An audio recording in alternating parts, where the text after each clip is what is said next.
Thank you for standing by. My name is Eric, and I will be your conference operator today. At this time, I would like to welcome everyone to the Chubb Limited Third Quarter 2025 earnings call. All lines have been placed on mute to prevent any background noise.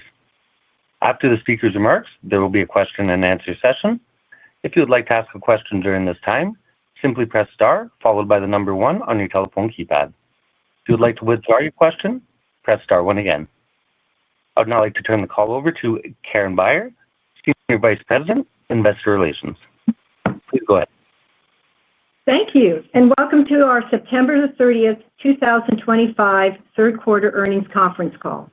Our report today will contain forward-looking statements, including statements relating to company performance, pricing, and business mix, growth opportunities, and economic and market conditions, which are subject to risks and uncertainties, and actual results may differ materially.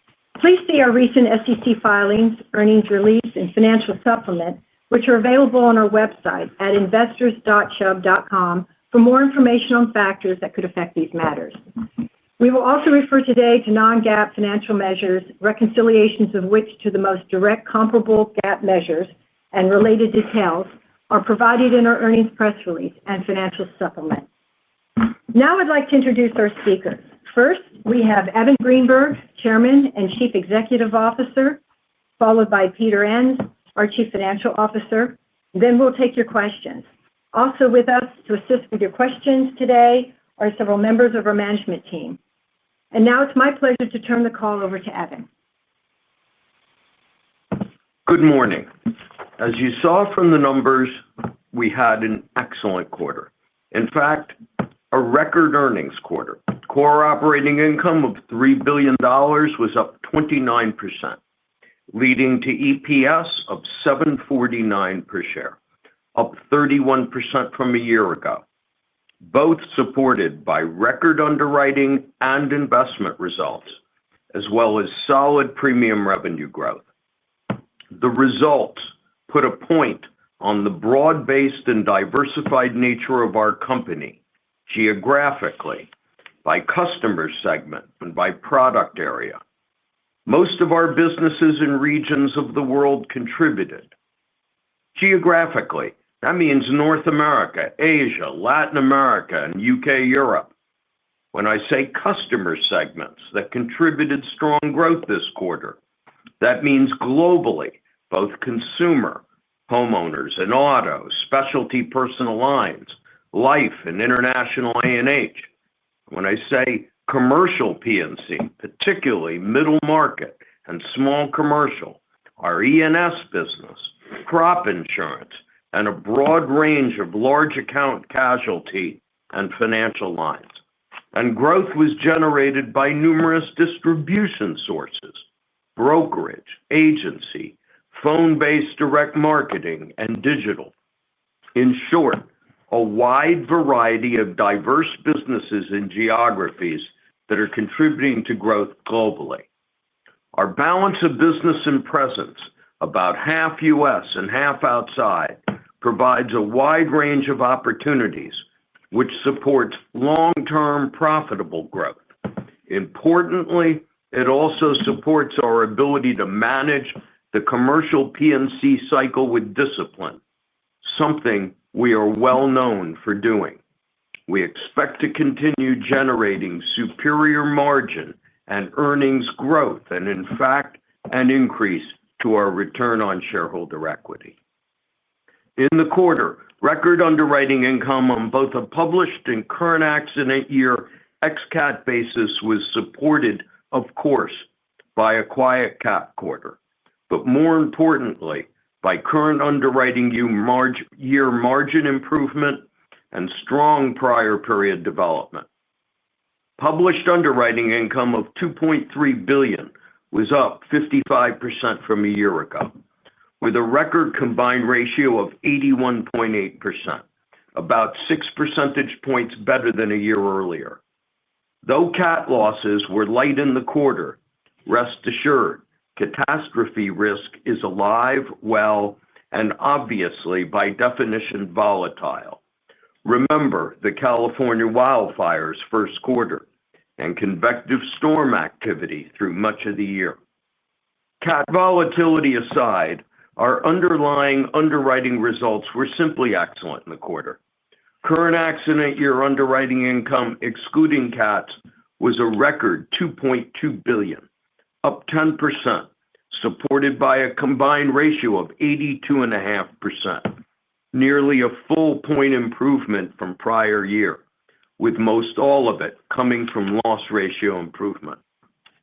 On the invested asset side, for the quarter, adjusted net investment income was a record $1.8 billion, up 8.3%.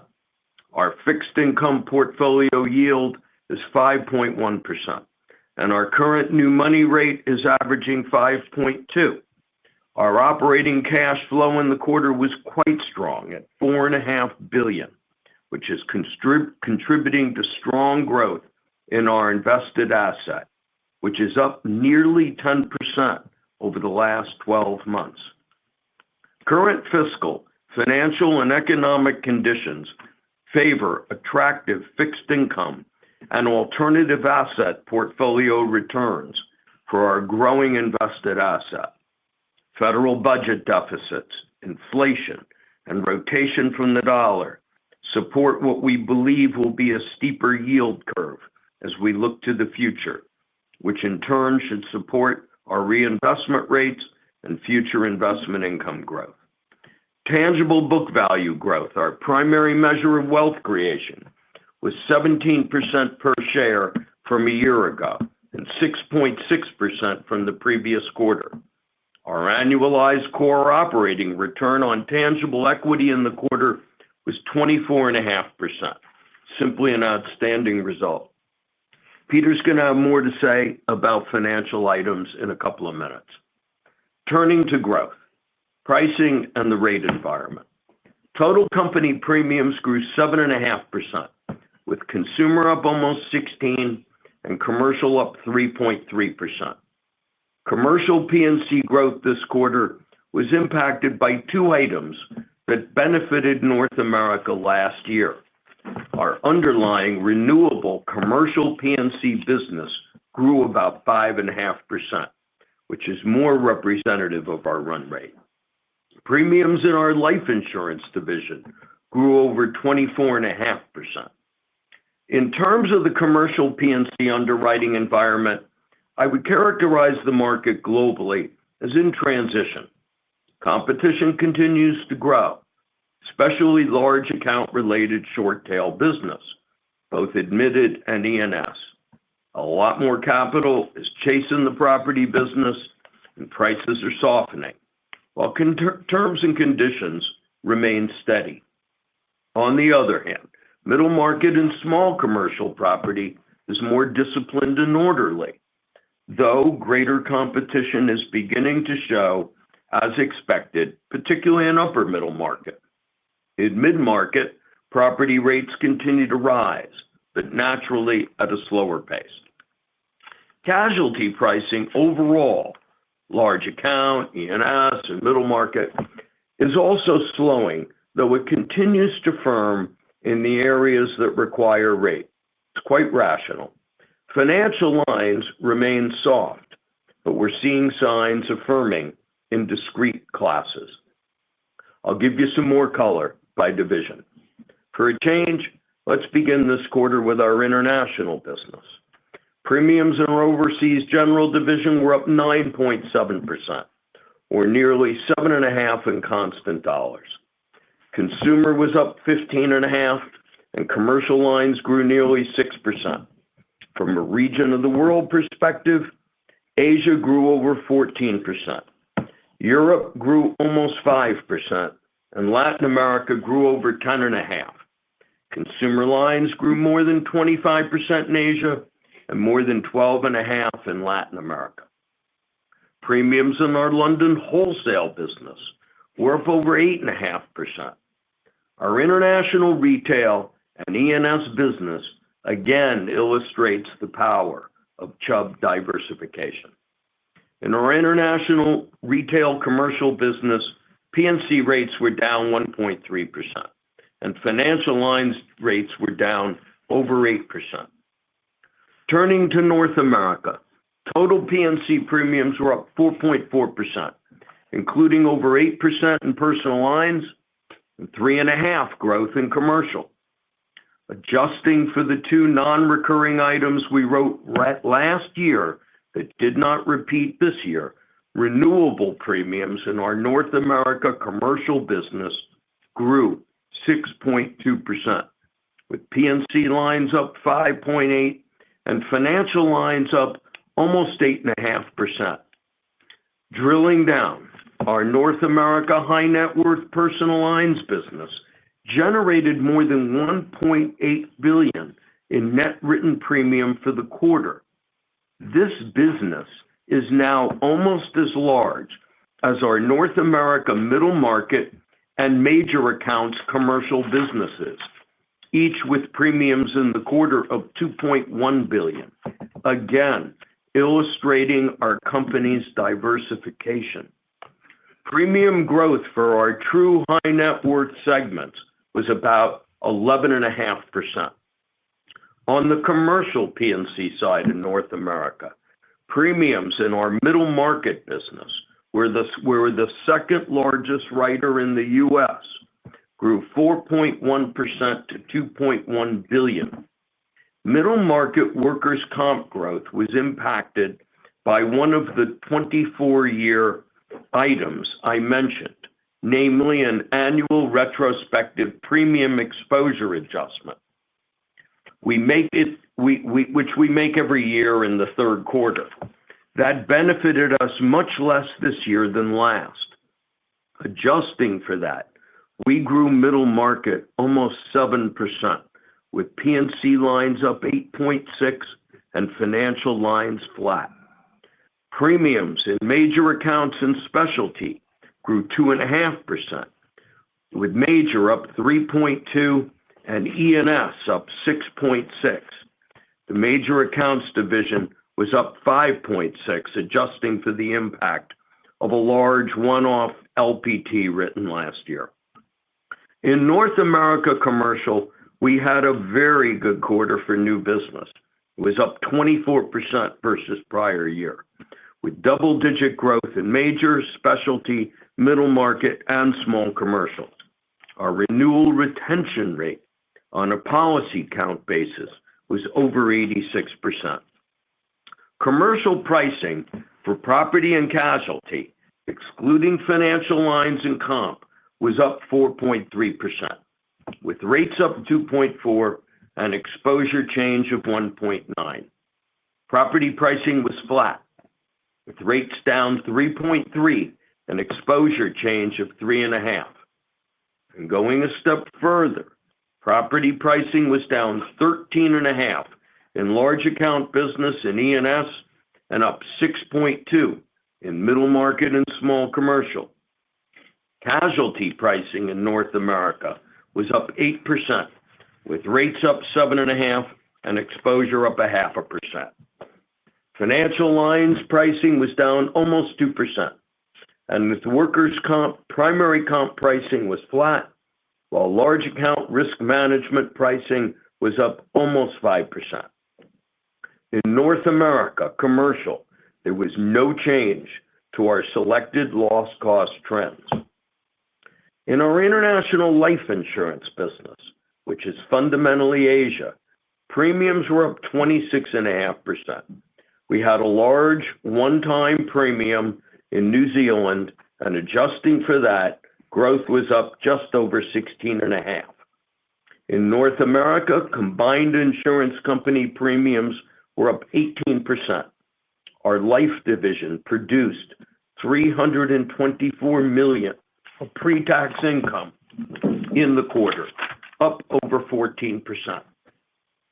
Chubb's fundamentals and our positioning are excellent. We're performing at a high level almost anywhere you look in the company.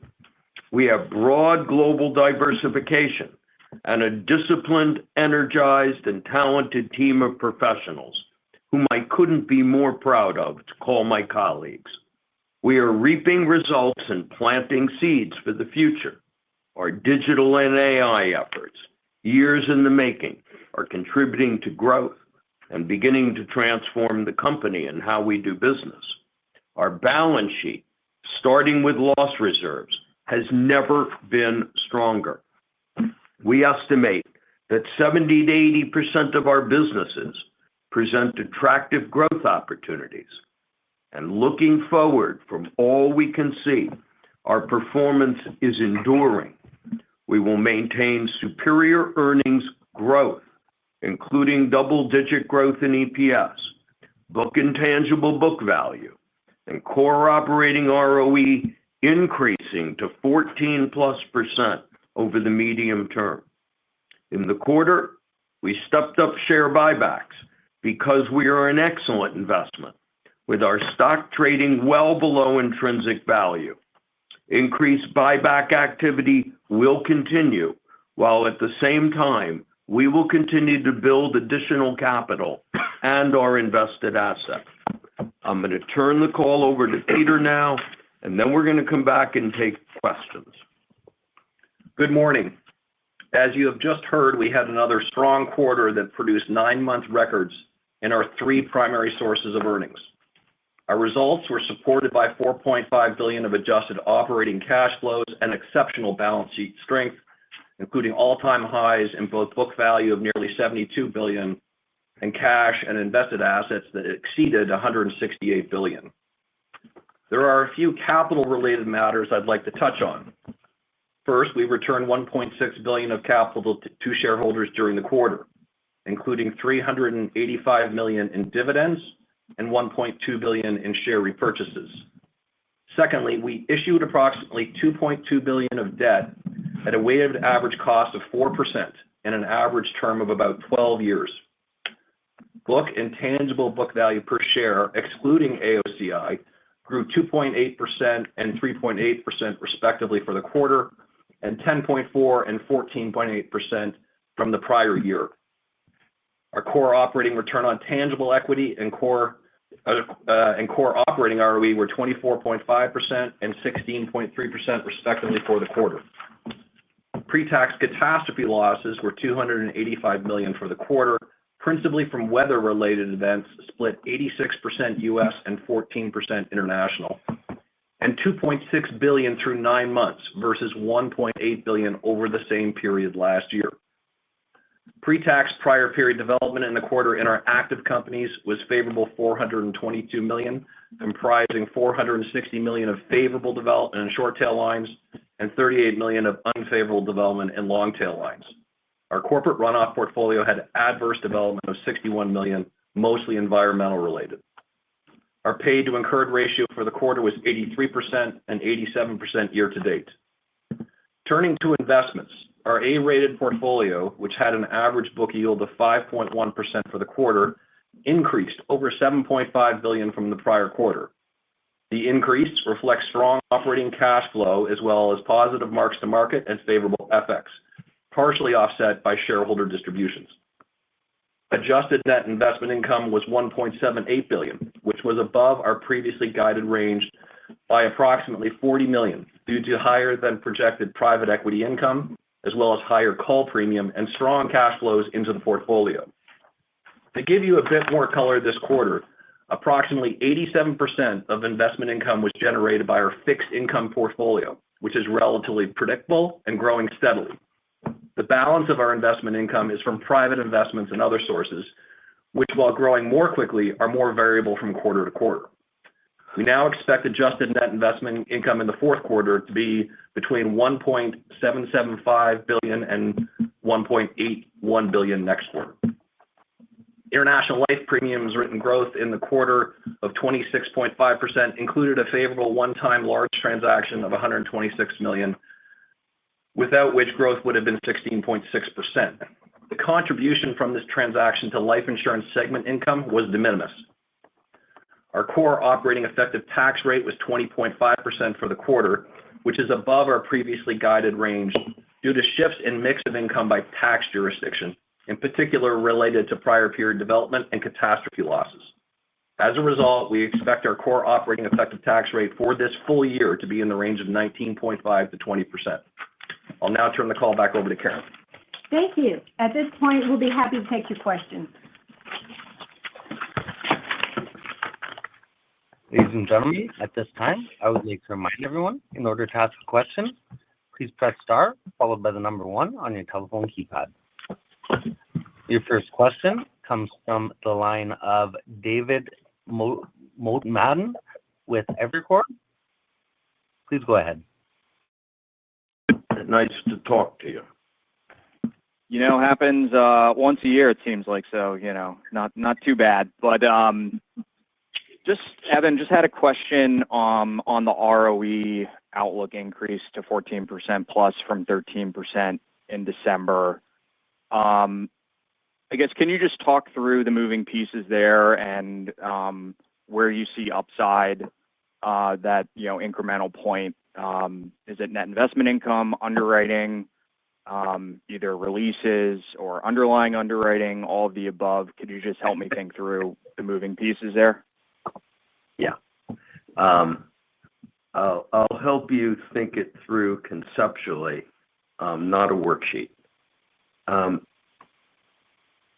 Look, and I think this is the place where I start the mental model here. And it's 14 plus, by the way. The plus is an important sign.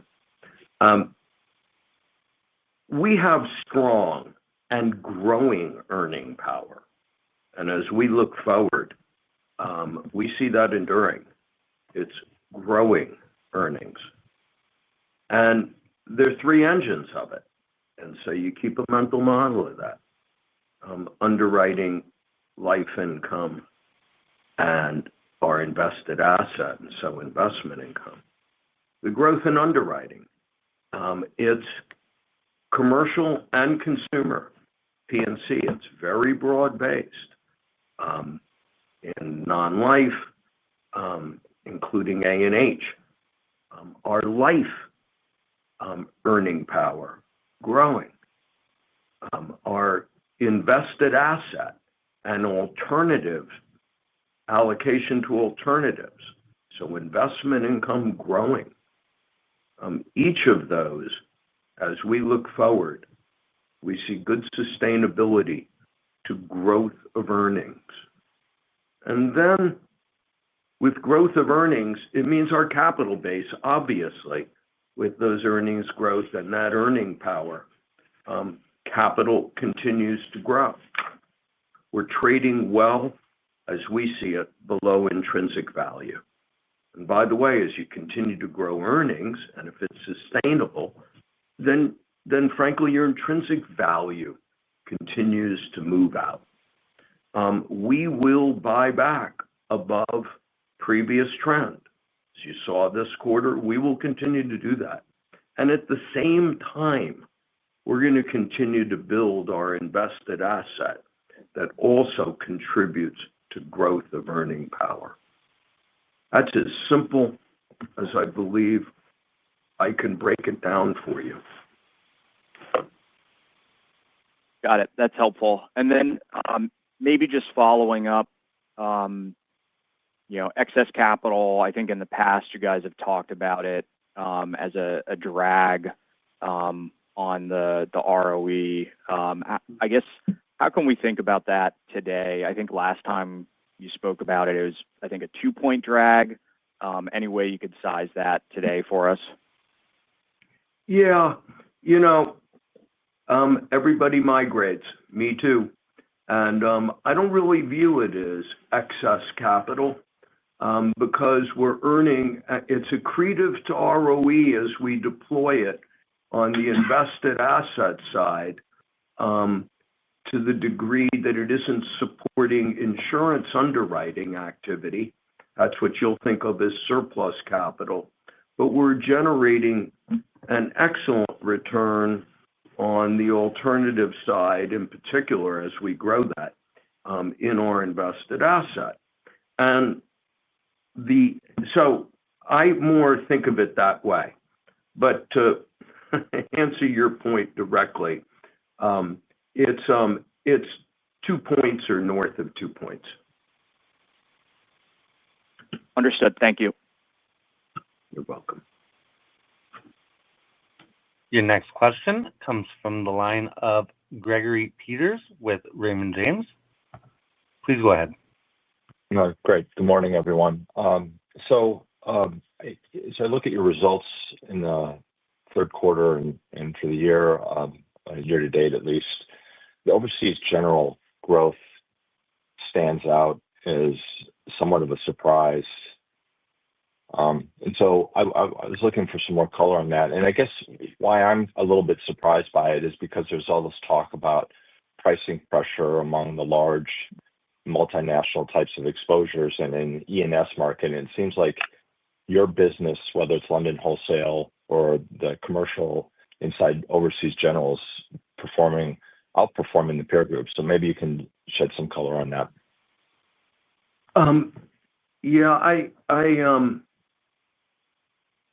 I want to correct your mental model, I think. The vast majority of our overseas general business in P&C is not E&S, and it is not large account multinational. The majority of it is middle market, small commercial, and consumer business, personal lines, automobile, homeowners, depending on the territory you're in. We do it selectively, and we talk about it. A&H business, digitally derived, direct marketing, agency, brokerage, vast in Asia, big in Latin America, and in the UK and on the continent, our business is well diversified, middle market in particular, and large account. Large account business is fundamentally, when you get down to it, UK, parts of the continent, Australia. But that's a better mental model than the one you start with, which is most of the neighborhood that you talk to, which is crowded in London and writing shared and layered trades in E&S, and then large multinational. And in that business, it's property that is most competitive, which is where the globe is moving in a similar direction. Large account, shared and layered, but beginning to show up in parts of middle market. It's property. And when I have any concern about underpricing of business at the moment, it's particularly in parts of that area of property. The balance, particularly in most casualty lines, is adequately priced, or where it's not, the market is responding with pricing. And to achieve adequacy, financial lines bumps around the bottom, so buyer beware. Great. Thanks for the clarification on that. I guess the second question, unrelated but important, is just around the expense ratio. If I look at the year-to-date results on the PC consolidated policy acquisition ratio is up a little bit. Maybe the administrative expense ratio is holding in line, but I'm just curious what the moving parts are. The acquisition, the acquisition is simply is just mix of business, more middle market, small, and consumer lines. They run a more favorable loss ratio. Fair enough. Thanks for the answers. You're welcome. Your next question comes from the line of Ryan Tunis with Cantor Fitzgerald. Please go ahead. Thanks. Good morning. Hello, Ryan. How are you? So I guess one thing that kind of surprised me, maybe it shouldn't, but North America E&S, I'm guessing that's Westchester, still up 7 this quarter. You talk about a transitioning market. I maybe expected growth to be a little bit less there. So just maybe some color on, I guess what's driving the solid growth rate there? Yeah. Yeah, without giving away competitive secrets, property shrank, and it shrank significantly, as it should. I mean, gave up rate, and we gave up exposure where we can't get paid adequately, price to model for cat. We're simply going to walk away, and we are. On the other hand, there are areas of casualty that grew, and we are large in small, quietly in small commercial E&S. We have a very large and growing completely digital capability, and that contributes very well to growth. And then we have a few program areas, like you'll notice we're in the pet insurance business, and those areas contribute to growth as well. Got it. And then I guess it's diversification again and balance. And it's not achieved overnight. It's what you just patiently do, and then it bears fruit over time. And I guess the second one, just a broad one, Evan, just from where you're sitting, like on the commercial side globally, in what ways are you seeing the macro impact your business, if at all? Yeah, there's a wild card. Right now, interesting enough, I'm not seeing a big impact to the macro. U.S. is doing well. So, overall, the economy, you can't get away from it. You look at the numbers. Overall, U.S. economy has remained strong, though labor is slowing down, and the growth of payroll is slowing. And that's what you saw in the, sort of that workers' comp adjustment, once a year adjustment to payroll numbers. So you see that show up. Europe is slow in economic growth, but it's been slow and it continues slow. Asia has stood up pretty well. It varies by country within Asia, but it stood up reasonably well. Korea is slow right now, but it isn't really impacting the growth of our business too much because of the nature of our kind of products and our distribution. Thailand is impacted on one hand, on another hand, as Singapore does well. Australia doing quite well economically. So it varies across the board. It's a little volatile, but I don't notice a big impact. Thank you. Your next question comes from the line of Matthew Heimermann with Citi. Please go ahead. Hi, good morning, everybody. Evan, I wonder if you could talk maybe about the inorganic growth opportunities in Asia. And in particular, I guess the impression I'm getting from what's happening in the market there is there might actually be a lot more sellers than there have been historically, as people think about where they are at strategically, whether they have scale, distribution, et cetera. So I'd just be curious if you have any comments or color in that regard. We must be talking to different people because, frankly, I haven't noticed that kind of chatter or many sellers in Asia. Most seem to, be happy to make a go of it. So I'm not noticing that. I know one thing. I got a dance card that's pretty full. Our plate is very full with organic growth opportunities across consumer, across small, mid, in particular, commercial, variety of distribution, and a whole lot of countries. So we're just flat out busy growing organically right now. And building capability and reaping what we got. So I haven't really noticed much of that, Matt. Right. Appreciate that. Thank you. The other question I have is, if you're willing to entertain it, is there's been a lot of chatter about a particular historically wholesale broker moving into the U.S. organically on the retail side, and some big shifts of business away from them, in particular in the London wholesale market. I'm just curious, from a health of the market, drawing regulatory scrutiny, and maybe it's just my institutional memory is too long, should we be worried about that type of behavior? No, I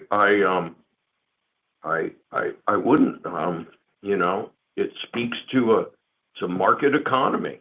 People make choices. They have their own choice to make. I'm not going to second guess their own analysis and the strategic outcome of that. That broker, is doing what they're doing with their eyes wide open, I assume, and they look at the positive and they look at the negative, and they must see that the positives outweigh the negative. That's their choice to make, and it's every other broker's choice to react. I'm glad there isn't regulation that somehow impacts the ability of market to make rational choices, each on their own. Appreciate it. Thank you. Let's have a dynamic market. And by the way, a dynamic market is by definition messier. Great. I like messy. Thank you. You're a guy. Your next question comes from the line of Tracy Benguigui with Wolfe Research. Please go ahead. Thank Good you. morning. Good morning. Hey, good morning. Evan, you said that your balance sheet, starting with your reserves, have never been stronger. I'm wondering if you could share with us where your reserves sit relative to your central estimate, and any comments about this quarter's North America commercial lines favorable reserve development, which was slightly down this quarter versus prior quarters. Tracy, nice try. No, I will share no detail about our reserve position and our reserve strength beyond what I just said. That's proprietary. So I'm not going to do that. There'll be additional color on our reserves in the 10-Q that'll come out, and you can look at those. Yep. Okay.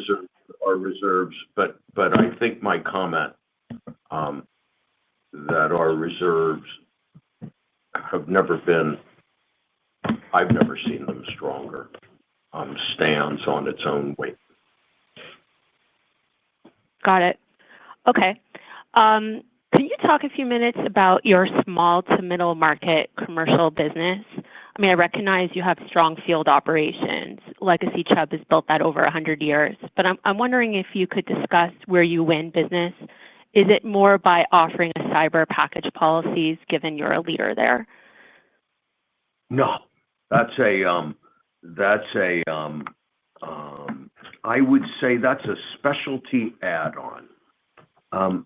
We are the second largest writer in the United States of middle market customers. So you start with that. The amount of data that we have, the product, the spread of product that we offer, and the capability, and we deliver it both through our branch operation and more supported by technology to enable the process. Our industry practices business, we are the pioneers, the inventors of the notion of industry practice that some others are trying to copy, where we offer product and suites of product with wordings designed by industry. It's not just marketing, it's true underwriting and product differentiation in the various customer cohorts, because we break down the middle market by industry and specialize across a wide swath of industries, targeting customers in those industries. We segment the middle market between large and sort of middle, and then lower middle market, which is a different buyer than the balance of middle market. It's more akin to small commercial. And the ability to take the seams out and deliver to customer, whether they're small or lower middle, and in a totally digital way, and to have the broadest suite of products so that you meet all of the customers' needs that way. Growing marketing capability to be able to segment by geography where are the customers that we are most compelling for, we have the best offering, the growing ability of our software with our people to deliver in that, and to do it in a way that drives not just more submission activity, but at a close ratio that is superior. That is what Chubb's middle market and small commercial in a nutshell is about. And that is spreading around the globe. Very helpful comments. Thank you. Your next question comes from the line of Brian Meredith with UBS. Please go ahead. Yeah, thanks. Evan, I was hoping you could just give us a little update on the global A&H business. Kind of what's the outlook there? I know it's been seeing some declining revenues here year to date and in the quarter. What's going on with the business? Yeah, perfect. It was North America that declined. We had and it's not a dog ate my homework. We had a very large customer that we couldn't come to terms with. The underwriting, just simply the pricing wasn't going to meet our standard. And so we mutually agreed to part ways on that. And that was the end of last year. And that's impacted A&H in North America all year. In fact, it's a one-off.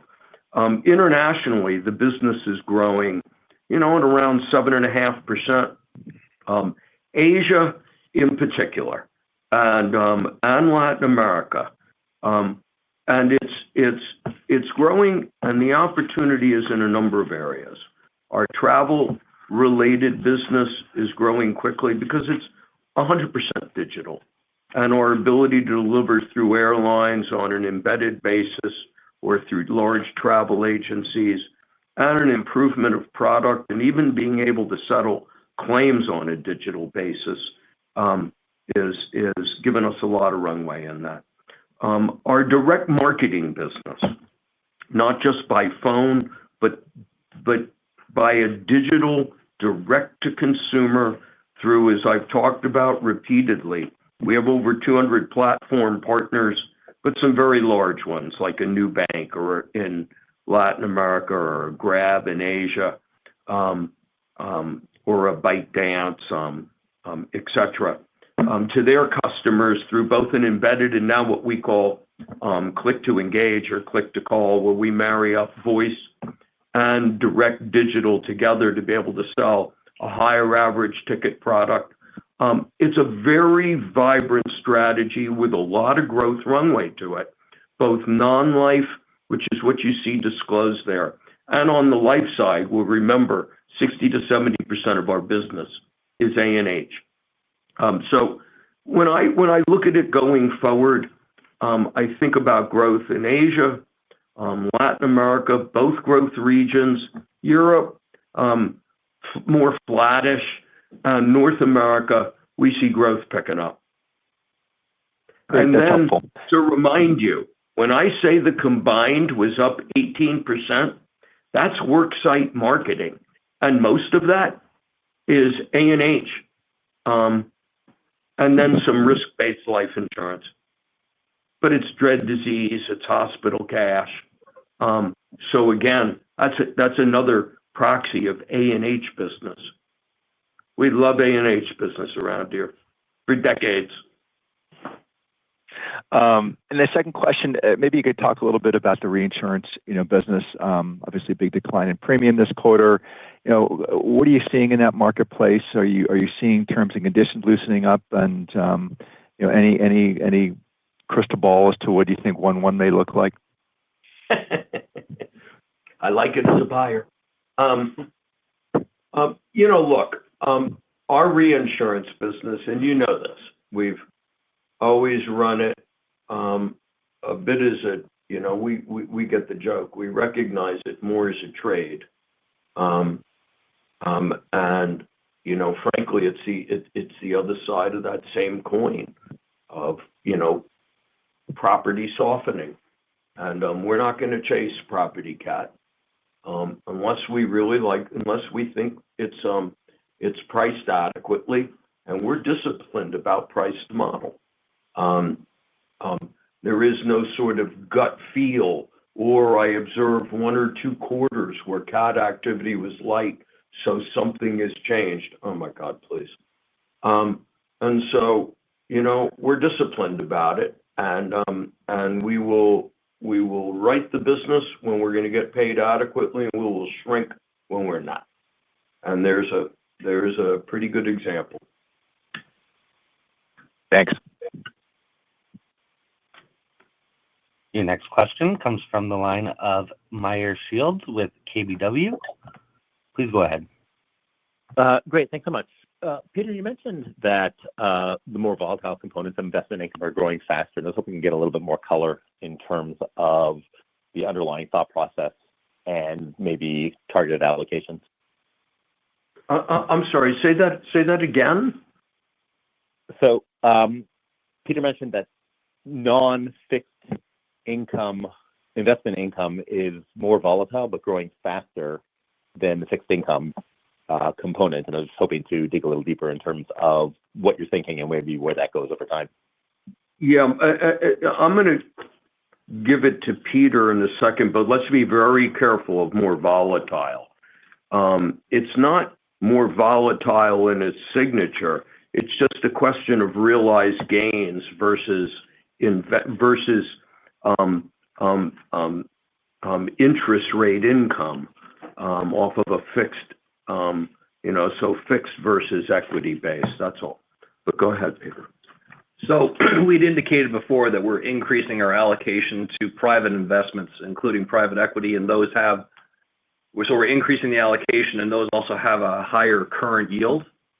So just on that basis alone, that income will grow more quickly over time. To Evan's point, there'll be quarterly fluctuations from things like distributions and realizations, but the current return off that will flow through our adjusted NII is higher, plus the total IRR is much higher, and that will help book value compound more quickly.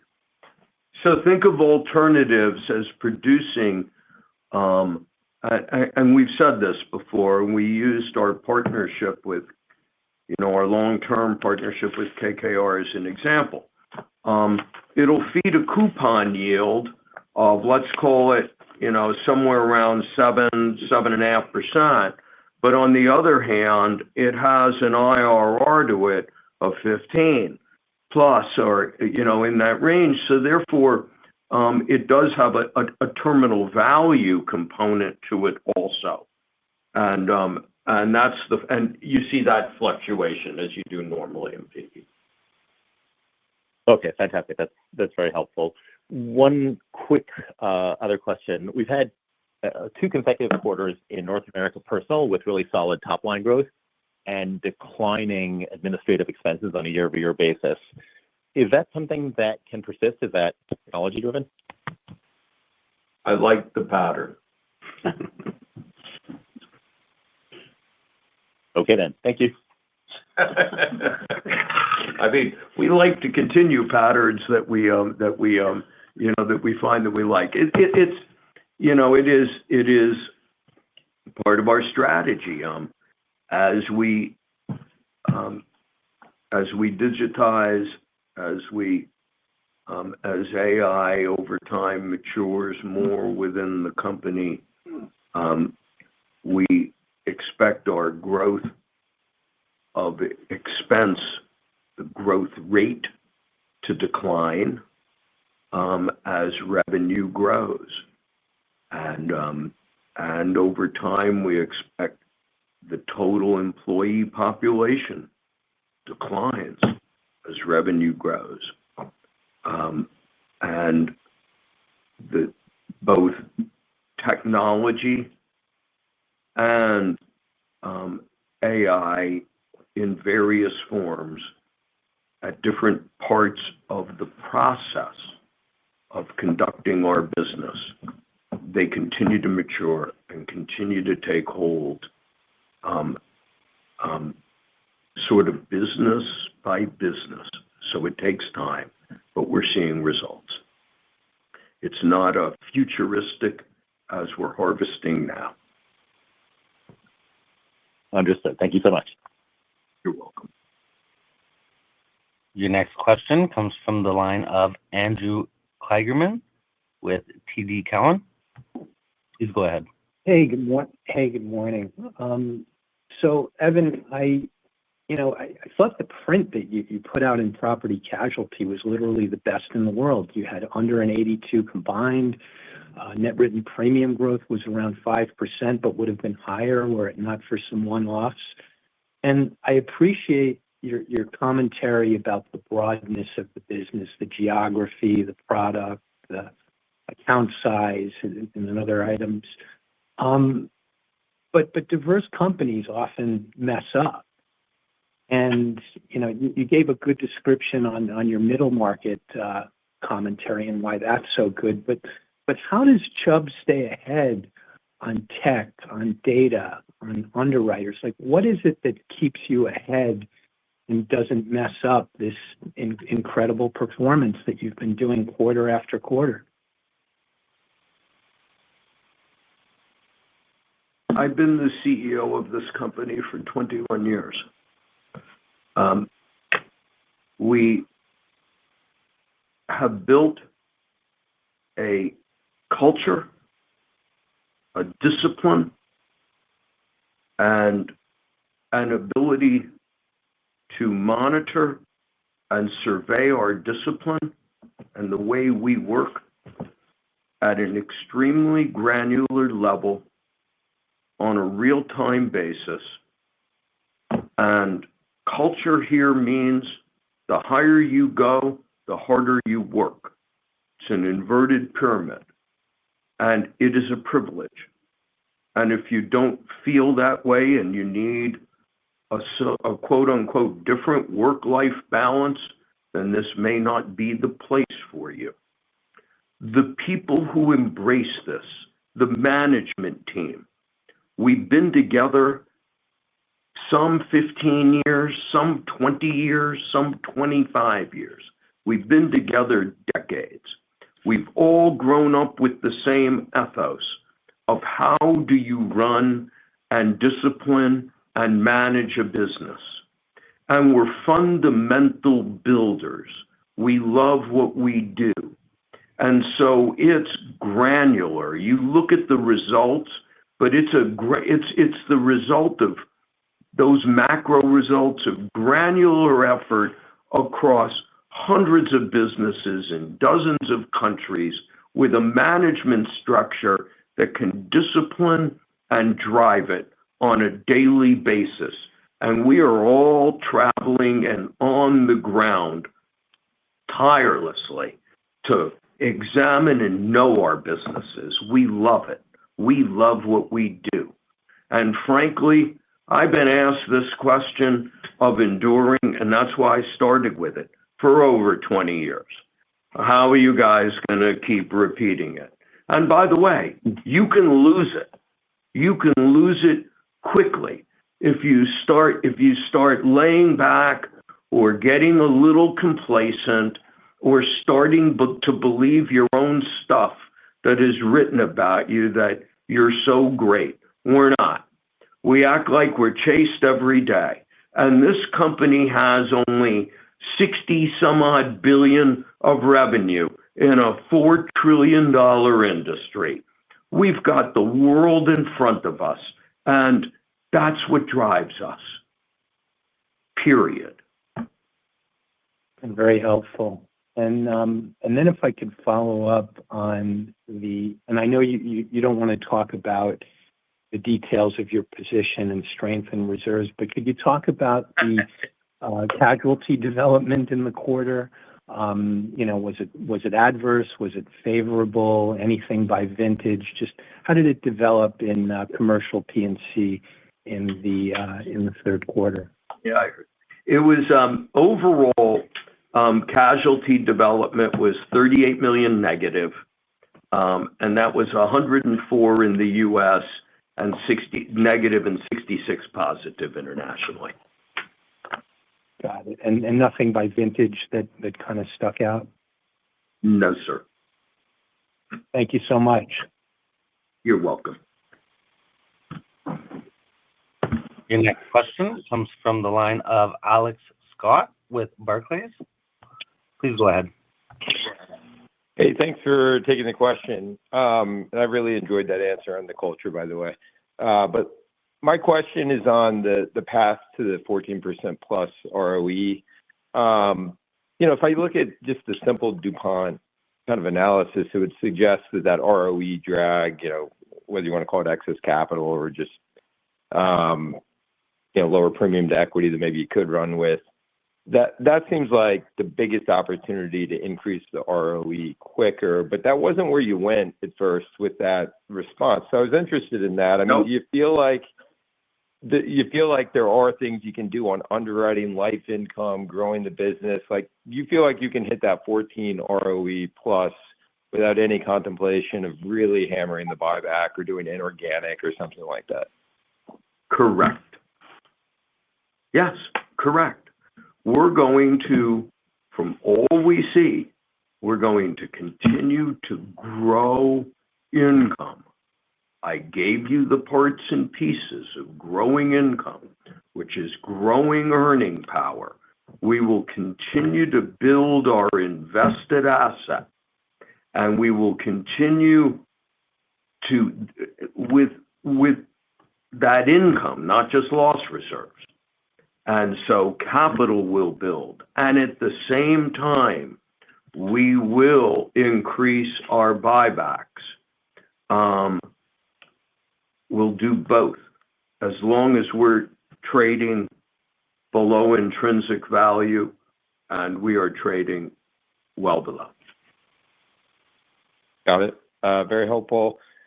And then I wanted to go to the Chubb personal lines business. I mean, it's been doing really well with the amount of growth. Just interested in your views on how you think that would be impacted, if at all, if we see competition heating up and maybe areas of the market where that has more of an impact, like direct to consumer, et cetera. Yeah. And I think you're referring to high net worth North America, or are you thinking globally, or what do you think? Yeah, more in North America. Thanks. Okay. In North America, I mean, look, competition. It takes, what is competition really about? We have competitors out there who sell at a price significantly below Chubb. And if you are a Chubb customer, and we respect our customers, but if price becomes a real problem for you, then we have 2 or 3 other phone numbers we'll give you of others who will sell it at a price below us. But it's about service. It's about the richness of product. Anybody who has a claim with Chubb that I know of, I mean, there's our reputation. It never leaves.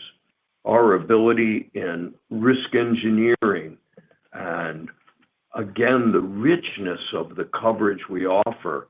So it's not just claims service in terms of speed and how we deal with a customer, but it's how the richness of that coverage comes alive at that time. It's our broad reach and appetite. We can underwrite a customer anywhere they are for any kind of home they're in. We offer the broadest range of coverages, from their fine arts and jewelry to large limits of casualty to yachts and boats anywhere in the world. No one steps up to this. We do define the class, yet we're hungry and we're humble about it. We keep stepping up to reinforce and rebuild ourselves. Competition is heating up as it heats up, more in extreme cat concentrated areas. We can't write it all. I'm not going to try to dominate in any area where, I wrote 100% of the cat market here. Are you kidding me? So there's room for others to come on in and write your share. And by the way, you can write it at an adequate risk-adjusted price. Don't worry. And so, competition wanes and waxes in it. It's more about the price in that case, but not the richness of coverage and service that we provide. Thanks. It's such an enduring franchise, and I couldn't be more proud of it. And I couldn't be a bigger fan. Appreciate all the color. Thank you. You're welcome. Thank you. Ladies and gentlemen, I will now turn the call back over to Karen Beyer for closing remarks. Please go ahead. Thanks, everyone, for joining us today. If you have any follow-up questions, we'll be around to take your calls. Enjoy the day. Thank you. Ladies and gentlemen, this concludes today's call. Thank you all for joining. You may now disconnect.